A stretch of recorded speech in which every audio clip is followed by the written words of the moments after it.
de perda do que eu tinha. Eu literalmente cheguei para minha esposa e falei, bom, a gente tem mais algumas semanas de vida normal pela frente e tudo vai virar de ponta cabeça depois. E em 2 semanas a gente está na situação que a gente está agora. Então tem uma sensação de perda mesmo. Tem as pessoas quererem voltar para o que tinha antes, e isso tende a acontecer mais dentro de um movimento conservador, por exemplo, que se movimenta por trazer as pessoas para um passado que era melhor ou que tinha mais coisas. E a gente tem um histórico de pelo menos alguns anos aí, de negação da ciência, dos fatos, de verdade, com outras narrativas. O que acontece é que a gente nunca teve uma narrativa sendo confrontada tão rápido com a realidade. Então, por exemplo, a Vera falou do aquecimento global. Quem nega o aquecimento global vai ver esses efeitos acontecerem daqui a 20 ou 30 anos. Quem vai ser afetado não são as mesmas pessoas que estão negando agora, que vão ver isso acontecer depois. E quem nega uma vacina de sarampo e não vacina os filhos, vai causar um surto de sarampo 10 anos depois, quando essas crianças estiverem na escola, 20 anos depois, quando elas estiverem na faculdade. A gente não vê a consequência direta do que faz. Com a Covid, não. A consequência vem em 2 semanas, 1 mês. Quem está negando a verdade agora, eu só tenho que sentar e esperar. Porque o que essas pessoas estão falando vai mudar daqui a 2 ou 3 semanas. A mesma coisa vale para os líderes. Mas elas causam um mal coletivo também. A mesma questão do movimento antivacina, né? Se elas não se isolam, não se protegem, elas estão ajudando a propagar o surto também. São 2 braços que a gente precisa ter nesse momento. Tem que ter o braço de infraestrutura, e esse braço o Brasil está tendo de sobra, de parar comércio, de parar o movimento das pessoas, construir hospital de campanha, construir mais leito, trazer equipamento, trazer teste. Isso, cada pronunciamento do ministro, a gente vê mais dessa infraestrutura se concretizando. É exemplar o que o Brasil está fazendo nessa direção. E a gente tem que ter as figuras públicas que vão comunicar para as pessoas por que elas têm que ficar em casa. Se a gente vai passar 2 meses parado, tem que ter alguém explicando por que isso é importante. E isso vai fazer falta se não for feito. Átila, como é que tu compara as maneiras como o Jair Bolsonaro e o Trump reagiram à doença? Eles reagiram de maneira parecida até no começo, né? E assim, a gente alinha eles de repente por uma orientação política e por afinidade, mas o mundo inteiro tem líderes de direita e de esquerda, Inglaterra, Coreia do Sul, China, de todos os espectros políticos aceitando a situação e fazendo parada, né? O Trump precisou de um exemplo pessoal para decidir por isso. Embora ele estivesse no país mais bem informado do mundo sobre ciência em geral, e com todo mundo gritando na orelha dele que podia ser um grande problema, segundo ele se mobilizou porque ele viu um amigo em coma e viu o bairro onde ele tinha crescido parado por causa dos hospitais de Covid. O presidente do Brasil sobrou como o único líder mundial que, junto com a Bielorrússia, que eu não sei porquê... Isso apesar de ter tido várias pessoas no seu entorno muito próximo contaminadas, né? Seu próprio ministro da Saúde contradizer tudo o que ele diz, sim, né? Exato. Toda a comitiva para os Estados Unidos. Mas, por outro lado, eu não tenho como reclamar do que está sendo tomado de medida aqui. E isso era o mais urgente, era o mais concreto. A gente podia ter um presidente totalmente favorável a parar, que se tivesse travado em governadores e tivesse gritando aos 7 ventos que é um problemão e os estados não tivessem parado como pararam, a gente já está num cenário muito pior do que a gente deve ter pela frente. É nisso que eu me atenho, inclusive. Sim. Eu queria falar do famoso achatamento da curva, né? Que você abordou em vários dos seus vídeos, e nos últimos dias surgiu uma possível boa notícia no meio dessa onda de más notícias que a gente está vendo, de que aparentemente a curva aqui de São Paulo já estaria tomando um rumo descendente, né? A gente estaria conseguindo achatar essa curva.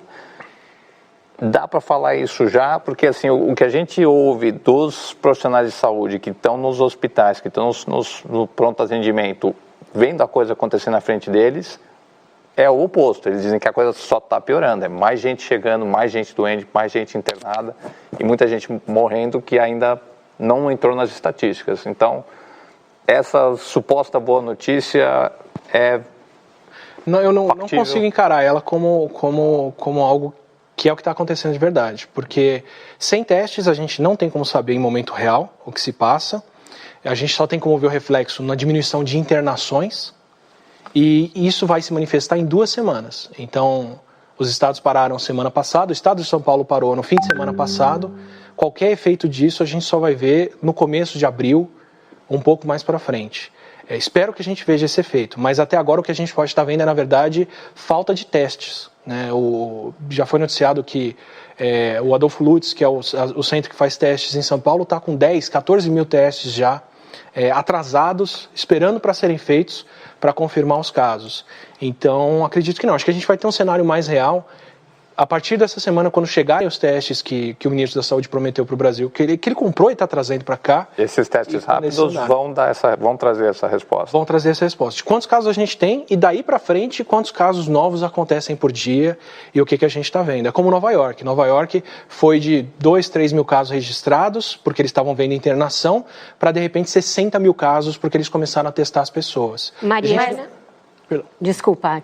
Não, eu falo, a gente não está no ponto de Nova York ainda, porque o surto lá é mais antigo, mas a gente vai saber o quão distante ou não com o teste. Mariana e a Nilce.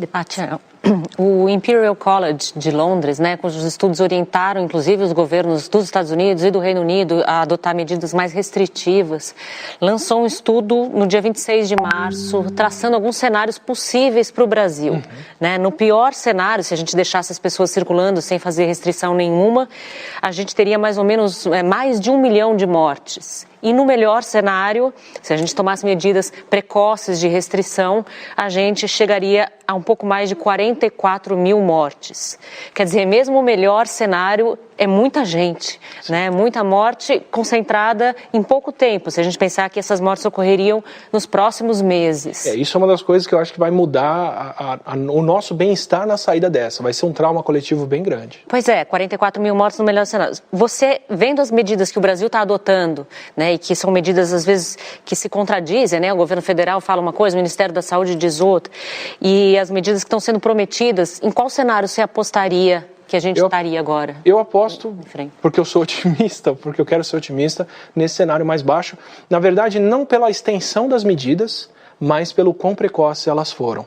Tá? A maioria dos outros lugares já estavam com mais mortes, já estavam com mais casos, independente de subnotificação, coisa assim, porque eu acredito que isso seja universal, tirando Coreia do Sul, Singapura e outros lugares mais bem preparados, mas as medidas aqui foram adotadas muito antes. Esse mesmo estudo aponta que o momento ideal para se tomar essas medidas é antes de uma certa densidade de mortes por 1.000 habitantes, que é o nosso caso, e ele renova o que eles acham que é efetivo com outras medidas que podem achatar a curva. Então eles falaram em fechamento de escola, isolamento dos idosos, teste e quarentena das pessoas, e eu espero que a gente consiga implementar isso quanto antes.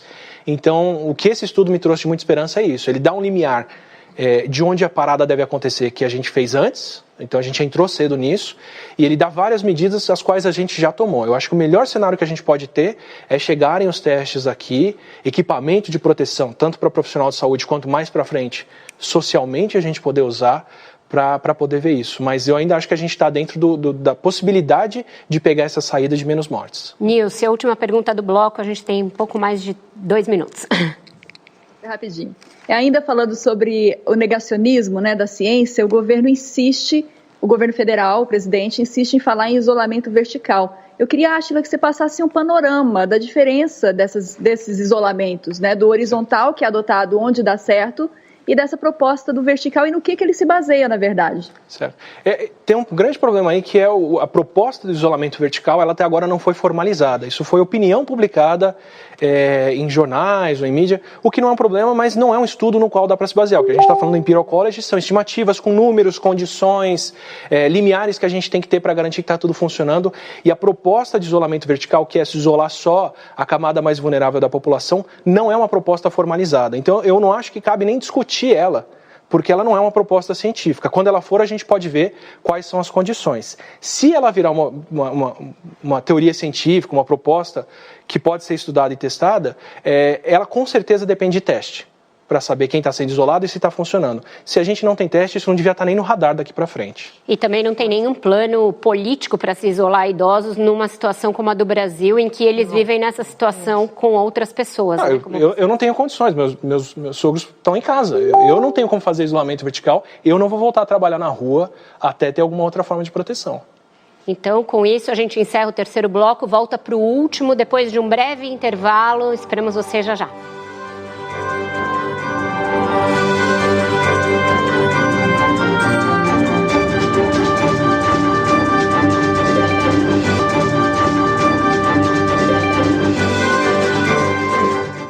Estamos de volta para o quarto e último bloco da entrevista com o biólogo Átila Yamarino.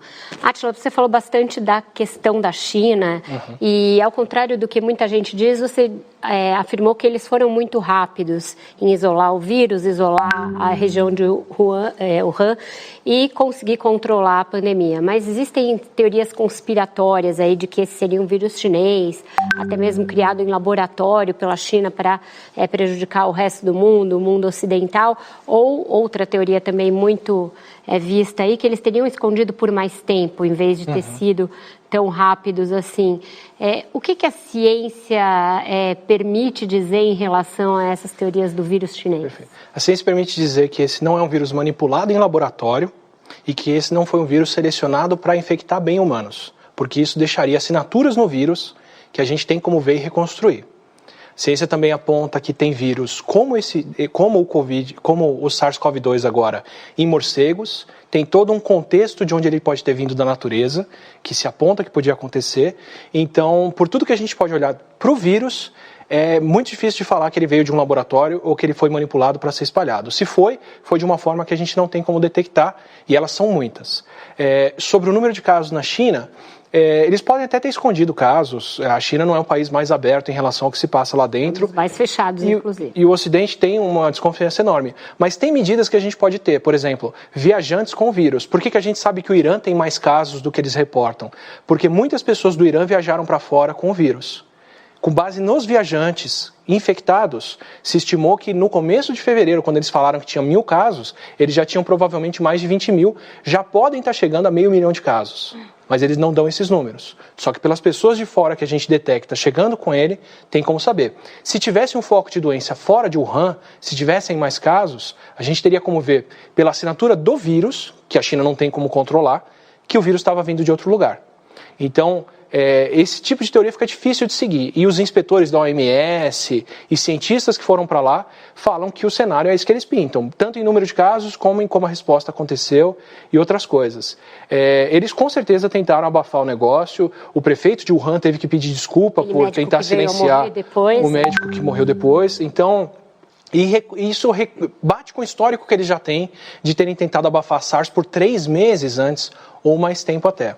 Mas eu não colocaria isso como... claro, tem peculiaridades da China ser um Estado autoritário e outras coisas, mas em termos de tempo de resposta e responsabilidade, eu ainda acredito que eles agiram mais cedo do que quase qualquer país agiu, tanto que todos os outros países do mundo sabiam que o vírus estava vindo e nenhum deles conseguiu conter o vírus como a China conteve. Acho que só a Coreia do Sul, que estava tão bem preparada quanto.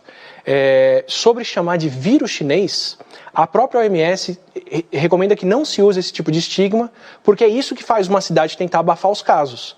Não querer ter o nome depois de vírus de Wuhan ou vírus daquele lugar. Quando a gente faz isso, a gente está incentivando a próxima cidade a abafar os casos também, porque eles não vão querer receber esses nomes.